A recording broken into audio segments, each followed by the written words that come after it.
కల్వకుంట్ల కవిత గారు పదే పదే కాంగ్రెస్ తల్లి అని చెప్పి తెలంగాణ తల్లి విగ్రహాన్ని ప్రతిరోజు అవమానిస్తూ ఉంది. ప్రతిరోజు అవమానిస్తూ ఉంటే విజయశాంతి గారు నిన్న ఒక మాట మాట్లాడారు. ఈ తెలంగాణ తల్లి గురించి మాట్లాడే అర్హత బీఆర్ఎస్ పార్టీకి లేదని చెప్పింది. అసలు కల్వకుంట్ల కవిత గారికి మాట్లాడే అర్హతే లేదు. ఎందుకంటే మీలాంటి వాళ్ళు మాట్లాడాల్సింది కాదు, ఇది మేధావి వర్గం మాట్లాడుకోవాల్సినటువంటి మాటలు. తెలంగాణ తల్లి విగ్రహాన్ని మీకు నచ్చిన రీతిలో చేసుకొని ఆ తల్లికి తెలంగాణకు సంబంధం లేకుండా రకరకాల కార్యక్రమాలు చేసిరు. సరే, అప్పుడు చేసిన తల్లి అటు బెటరు, ఇప్పుడు చేసిన తల్లి ఇటు బెటరు. ఈ తెలంగాణ తల్లిల పంచాయతీ అటు పెడితే తెలంగాణ తల్లిని రూపొందించినటువంటి వాళ్లకు ఇప్పటి వరకు బీఆర్ఎస్ పార్టీ వాళ్ళు అప్పుడు పైసలు లేలే. ఆయన ఈయనే ఉన్న రమణారెడ్డి గారు రండి. తెలంగాణ తల్లి విగ్రహాన్ని రూపశిల్పి ఇప్పుడు దాన్ని తయారు చేసినటువంటి రమణారెడ్డి గారు, ఇగో ఈయననే పాత తెలంగాణ తల్లిని తయారు చేసింది ఈయననే, కొత్త తెలంగాణ తల్లిని తయారు చేసింది కూడా ఈయననే. సో ఆ తెలంగాణ తల్లికి ఈ తెలంగాణ తల్లికి మధ్యలో ఉన్నట్టు తేడా అయింది రమణన్న. అంటే యాక్చువల్గా ఇది ప్రొఫెసర్ గంగాధర్ గారు పాత తెలంగాణ తల్లి కానీ కొత్త తెలంగాణ తల్లి రూపశిల్పి నేను స్టాచ్యూగా కన్వర్ట్ చేయడంలో మెయిన్ పర్సన్.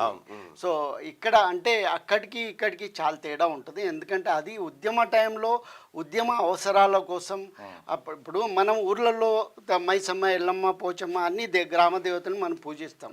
ఏదైనా మనకు ఆకాంక్ష ఉన్నప్పుడు, కోరిక ఉన్నప్పుడు అమ్మ మీరు ఆశీర్వదించండి అని అనుకుంటాం. ఆ రకంగా మనం ఒక తెలంగాణ తల్లి దేవతామూర్తిలా మనం పెట్టుకోవడం ద్వారా ఆ తల్లి మనకు వస్తుంది. అట్లా మబ్బుల్ని కదా మనం పూజిస్తాం వర్షం కోసం లాగా. సో తెలంగాణ తల్లి మనకి ఆవహిస్తుంది, మనకు వస్తుంది అనే ఉద్దేశంతో ఆ దేవతామూర్తిని తయారు చేయడం జరిగింది. కానీ ఇప్పుడున్నటువంటి తెలంగాణ ఆవిష్కరించబడింది. సో ఇది ముఖ్యంగా మన గౌరవ ముఖ్యమంత్రి రేవంత్ రెడ్డి గారి ఆలోచనల మేరకు ఇది ప్రజాప్రభుత్వం కాబట్టి ఇది ప్రజలకి ఈజీగా అర్థమయ్యే విధంగా, ప్రజలకి దగ్గరగా ఓన్ చేసుకునే విధంగా మన ఇంట్లో మన తల్లిలా ఉండాలనేది సో ఆయన భావన కాబట్టి ఆ భావన నుంచి ఈ ఆకారం అనేది ఇచ్చింది. ముఖ్యంగా తెలంగాణ అనేది వితౌట్ అమరులు అంటే అమరుల త్యాగం లేకుండా, ప్రజల భాగస్వామ్యం లేకుండా ఎట్టి పరిస్థితుల్లో తెలంగాణ అది పాసిబుల్ కాకపోయేది. సో వాళ్ళని మనము అగౌరవపరచడము లేదా కించపరచడం, వాళ్ళని తక్కువ చేసి చూడడం అనేది చాలా దారుణమైనటువంటిది. అందుకని ఇప్పుడు ఉన్నటువంటి తెలంగాణ తల్లిలో అందరూ ఓన్లీ తెలంగాణ తల్లిని చూస్తున్నారు, కానీ ఆ భావననే ఇంపార్టెంట్ కదా. ఇప్పుడు మీరు భరతమాత చూడండి, భరతమాతలో మొట్టమొదటి భరతమాతలో ఎక్కడ కిరీటాలు ఉండవు. ఆమె 4 చేతులతోటి ఒక అంటే అగ్రికల్చర్ని బేసిక్ నీడ్స్ అంటే మనకు బట్ట, ఒక తెల్ల బట్ట ఉంటుంది ఆమె చేతిలో. సో ఆ తర్వాత మనకి రవివర్మ గారు చేసినటువంటి మోడిఫికేషన్, ఆయన అన్నీ కూడా కొంచెం యూరోపియన్ స్టైల్లో మాడిఫై చేసి దేవతామూర్తి లాగా చిత్రీకరించాడు. దానికి ఏమి అథెంటిసిటీ లేదు ఈ రోజు వరకు కూడా. భరతమాతకి ఏ కాన్స్టిట్యూషన్లో రాసలేదు. కానీ గౌరవ ముఖ్యమంత్రి రేవంత్ రెడ్డి గారి ఆలోచనల మేరకు తెలంగాణ ఉద్యమం నుంచి ఆవిష్కరించబడినటువంటి తెలంగాణ తల్లి అది మన ఇంట్లో తల్లిలా ఉండాలి. ఆమె అన్నీ మేళవించినటువంటి తల్లి, అందులో బతుకమ్మ, బోనాలు, సంస్కృతులు, భాషలు అన్నీ ఉన్నటువంటి తెలంగాణ తల్లి కాబట్టి ఆమెను మళ్ళీ ఒక్కొక్క పండుగని ఒక్కో రకంగా మనం ఇప్పుడు కొరడా చేతిలో పెడతాం బోనాలకి, లేదా బతుకమ్మ చేతిలో పెడతాం, అవన్నీ సూటబుల్ కాదు. మేము ఆర్టిస్టులం. సో ఆయన ఆలోచన చెప్పినప్పుడు దాన్ని ఏ రకంగా మేము సింప్లిఫై చేయాలి, అందరికీ అర్థమయ్యే విధంగా ఉండాలి, ఆ రకంగా మేము దాన్ని రూపుదిద్దడం జరిగింది. సో అప్పటికి ఇప్పటికీ అసలు ఆ మీనింగ్ కానీ, పీరియడ్ కానీ, దాంట్లో ఉన్నటువంటి పరిస్థితులు కానీ, అవసరాలు కానీ చాలా డిఫరెంట్. సో నిజంగా ఒకవేళ పాత ప్రభుత్వం దానికి ఒక శాంక్టిటీ, లీగల్ శాంక్టిటీ తెచ్చి ఉండి ఉంటే, ఒక జీవో తెచ్చి ఉండి ఉంటే డెఫినెట్లీ ఈ ఆలోచన రాకపోయేదని నేను అనుకుంటున్నా. కానీ ఇప్పుడు దాంతో ఇప్పుడు ఒక అవకాశం వచ్చింది. సో దాన్ని సరిదిద్దుకోవాలి. ఇప్పుడు మీరు చూడండి భరతమాతను కూడా ఎన్ని రకాలుగా. రమణన్న మీరు ఒకటి అర్థం చేసుకురా, బీఆర్ఎస్ పార్టీ వాళ్ళు చాలా సార్లు బాపు తెలంగాణ, బాపు బాపు అంటారు. తెలంగాణకి తల్లి అయితే ఆయన బాపుని చేసిరు. మీరు ఒకటి వాళ్ళ మైండ్ సెట్ అర్థం చేసుకోరు. బాపే పెద్దోడరా, తల్లి ఎక్కడరా అనేటువంటి యాంగిల్లో ఆ తల్లిని విస్మరించారు. వాళ్ళు చేసిన తల్లి విస్మరించిన తర్వాత అసలు తెలంగాణకు ఒక సింబాలిక్గా ఒక అందరికీ ఆదర్శవంతమైనటువంటి ఒక ప్రతిరూపము ఉండాలనేది ప్రస్తుత ప్రభుత్వం ఒక ఆలోచన. కానీ వాళ్ళు అసలు తల్లి ఎక్కడిది, బాపే కదా తండ్రి అనేటువంటి పరిస్థితి క్రియేట్ చేసిరు అన్నట్టు. సో ఇవన్నీ కూడా ఓ రకంగా చూస్తే కేసీఆర్ గారి ఆలోచనలు ఎట్లా ఉన్నాయంటే సర్వం నేనే, సర్వం నేనే ఇంకా అనేటువంటి ఒక యాంగిల్ ఉండే. ఎప్పుడైనా ఆయన బొమ్మ తయారు చేయమని ఎప్పుడైనా అడిగిందా?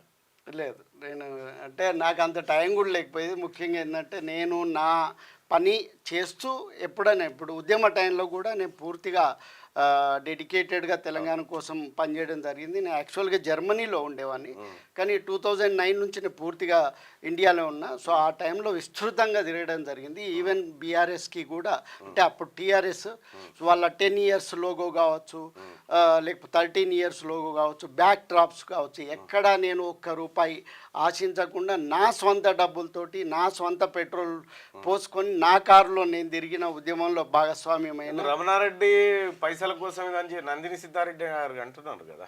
ఇక ఆయనకి ఏమి ఇచ్చిండ్రో తెలియదు. ఎందుకు అన్నాడు అంటే నేను యాక్చువల్గా ఆయన ఊహించలే ఆ రకంగా. ఆయన మీద నాకు చాలా పెద్ద గౌరవం ఉంది. అది నేను చిన్నప్పటి నుంచి ఆయన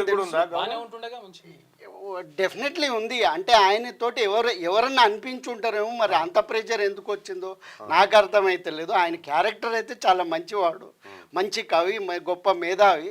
కానీ ఒక్కోసారి మరి ఎందుకు ఈ మూమెంట్లో ఆ ట్విస్ట్, ఎంత ప్రెషర్ ఉంటే ఆ ట్విస్ట్ వచ్చిందో నాకు అర్థమైతలేదు. ఎవరు పెట్టుంటారు ప్రెషర్?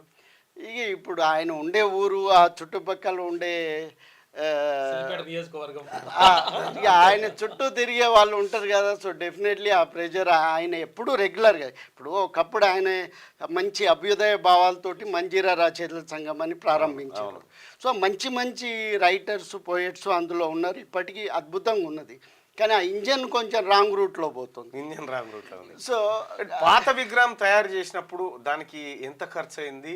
కేసీఆర్ అండ్ అప్పటి ప్రభుత్వం ఎంత ఇచ్చింది? అంటే అది యాక్చువల్గా నాకు తెలియదు. అప్పుడు నేను పెద్దగా ఇన్వాల్వ్ కాలేదు. కానీ అందరూ ఒక సమూహంగా చేసి ఒక చిన్న బొమ్మలే పెట్టుకున్నారు.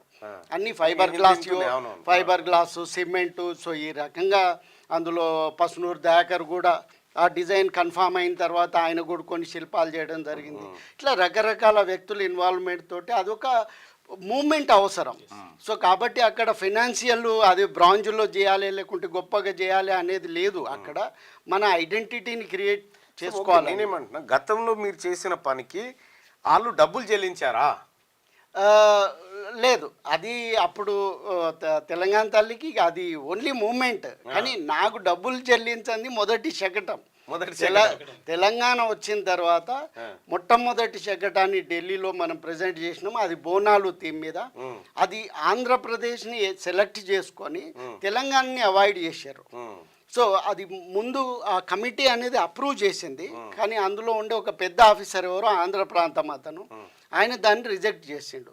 నేను హైకోర్టుకు నా సొంత డబ్బులతోటి 1,00,000 రూపాయలు ఖర్చు పెట్టి ఢిల్లీ చుట్టూ తిరిగి పరేకర్ గారి నుంచి, దత్తాత్రేయ గారి నుంచి లెటర్స్ తీసుకొని ప్రభుత్వానికి సమర్పించి, ఈవెన్ అప్పటి ముఖ్యమంత్రి గారి నుంచి కూడా ఒక లెటర్ తీసుకున్న మన తెలంగాణ. సో చివరికి కోర్టులో కూడా ఒక తల్లికి 28 మంది పిల్లలు ఉన్నప్పటికీ 29వ పిల్లోడు పాప పుట్టినప్పుడు డెఫినెట్లీ అందరికీ మనం పరిచయం చేస్తాం. సో అది మరి అక్కడ జరగలేదు. మన భరతమాత నూతన బిడ్డగా అప్పట్లో కేసీఆర్ గారు పట్టించుకోలేదు. అది ఒక లెటర్ మాత్రం ఇచ్చారు. ప్రేమ. సో ఆ రకంగా అది దాన్ని సాధించుకొని వస్తే ఇక్కడికి వచ్చేసరికి ఆంధ్ర అతనికి కాంట్రాక్ట్ ఇచ్చారు. నా దగ్గర అన్ని లెటర్లు. అది కేసీఆర్ గారి కథ. మీరు తెలంగాణ గురించి, మీరు తెలంగాణ తల్లి గురించి, తెలంగాణ అస్తిత్వం గురించి బీఆర్ఎస్ పార్టీ నాయకులు మాట్లాడితే ఎట్లుంటుందంటే, ఇగో అనుభవజ్ఞుడు అప్పట్లో కలిసి పనిచేసినటువంటి రమణారెడ్డి గారే చెప్తా ఉన్నాడు, కేసీఆర్ గారు తెలంగాణ శకటానికి ఆంధ్ర వాళ్ళకి కాంట్రాక్ట్ ఇచ్చిండట. ఈ అమరవీరుల ఇది ఉందిగా, అమరజ్యోతి కూడా కాంట్రాక్ట్ ఎవరికి ఇచ్చిండు? ఇంకా అది పొద్దుటూరు కాంట్రాక్టర్ ఇక గట్లుంటది మన కేసీఆర్ గారి కాదు. అది సీనే అండ్. అవును. అయితే ఇప్పుడు అక్కడ కూడా నాకు 40% వచ్చింది, కాంట్రాక్టర్కి 98% పోయింది. సో నేను 7 ఏళ్ల కింద పని మొదలు పెడితే నాకు ఇంతవరకు 40%. చాలా కిటుకులు ఉన్నాయి దానికి. సో ఇప్పటి వరకు నాకు దాని పేమెంట్ రాలేదా? అది కథ. రమణారెడ్డి గారితో పూర్తి ఇంటర్వ్యూ సుదర్శన్ అన్న అందిస్తారు మళ్ళీ అయిపోయిన తర్వాత. సో మనం మార్నింగ్ న్యూస్ లోకి వెళ్దాం. థ్యాంక్ యూ సో మచ్ అన్న, మార్నింగ్ న్యూస్ లో పాల్గొన్నందుకు. ఇది ఇచ్చిపో, సారీ మా శిల్పాన్ని ఎత్తుకపోయారు. రైట్, రమణారెడ్డి అని కూర్చోబెట్టి. రైట్. క్యూ న్యూస్ ఛానల్లో పనిచేయటకు అనుభవం గల సీనియర్ వీడియో ఎడిటర్స్ కావాలను సంప్రదించవలసిన నెంబర్ 8688926084. qnewsads@gmail.com ను సంప్రదించండి. లైక్ చేయండి,